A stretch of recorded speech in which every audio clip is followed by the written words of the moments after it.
ఆరోపణ కదా చెప్పేది. ఎందుకు పట్టుకు ఇలాంటివన్నీ కంటిన్యూగా ఎందుకు జరుగుతున్నాయి, రిపీటెడ్గా ఎందుకు జరగాలి? అక్కడ చెక్ పోస్ట్ పెట్టుకోవచ్చు కదా. ఇంతకుముందు మాజీ సీఎం గారు కదా అక్కడ చెక్ పోస్ట్, ఆ చివరొకటి చెక్ పోస్ట్ పెట్టి పోలీసులు పెట్టి పకడ్బందీగా మీరు ఎందుకు కాపలా పెట్టలేకపోతున్నారు? పెట్రోలింగ్ కంటిన్యూ ఎందుకు చేయలేకపోతున్నారు? ఇవన్నీ చూస్తూ ఉంటే కావాలని చేస్తున్నారో వదిలేస్తున్నారు మీరు అనే అనుమానాలు కూడా ఉన్నాయి. సీసీ కెమెరాలు ఏర్పాటు చేశారు. ఇక్కడ సీసీ కెమెరాలు చూడండి, అక్కడ భారతమాత విగ్రహం దగ్గర సీసీ కెమెరాలు వైర్లు దిగిపోయి ఉన్నాయి. దాన్ని పట్టించుకున్న నాదుడే ఉండడు.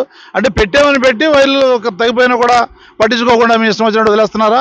ఇవన్నీ కూడా ల్యాప్సెస్. కంప్లైంట్ ఇచ్చాం. ఇప్పుడు ఆయన తెలుగుదేశం వాళ్ళు జనసేన లోపల కూర్చుంటే వాళ్ళ ఆయన కూర్చొని ఆయనతో మాట్లాడుతున్నాడు.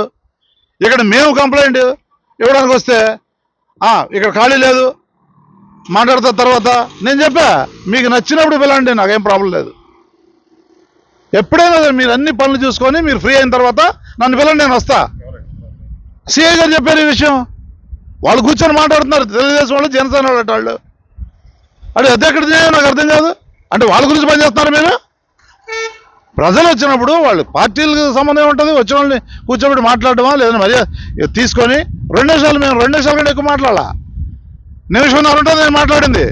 ఇదిగో కంప్లైంట్ ఇస్తున్నానండి, ఇది జరిగింది, ఇంతలో కూడా చాలాసార్లు జరిగాయి, దాని మీద ఏ విధంగా కూడా సీరియస్ యాక్షన్ తీసుకోవడం కనపట్లేదు. నన్ను ఎక్నాలజ్మెంట్ ఏమంటారు? డీజీపీ గారికి ఎక్నాలజ్మెంట్ తీసుకున్నామండి మేము.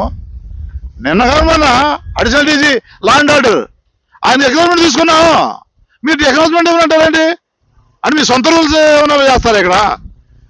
ఎక్కడికెళ్ళినా ఎక్నాలజ్మెంట్. ఎలక్షన్ కమిషన్కి వెళ్తాం, రిప్రజెంటేషన్ ఇస్తాం, ఎక్నాలజ్మెంట్ తీసుకుంటాం. 2 సభ్యులు ఎందుకు ఇక్కడ ఇంతకుముందు అనేక కంప్లైంట్లు ఇచ్చా, ఎక్నాలజ్మెంట్ తీసుకున్నా. ఇది ఎక్కడ సాధ్యం నాకు అర్థం కాదు. ఎస్, మేము చేస్తాం. మీ చట్టాన్ని ఏదో మీ చట్టంలాగా మీ ఇష్టం వచ్చినట్టు మీ రూల్స్ మార్చుకొని చట్టంలో ఉన్న రూల్స్ కాకుండా సపరేట్గా చేస్తామంటే మేము చూస్తూ ఊరుకోం. మేము చేస్తాం. మీ పై అధికారులు చేస్తాం. ఆ అధికారులు స్పందించకపోతే న్యాయస్థానానికి వెళ్తాం. అవసరమైతే ప్రైవేట్ కంప్లైంట్ ఇస్తాం. అట్లా అవుద్ది.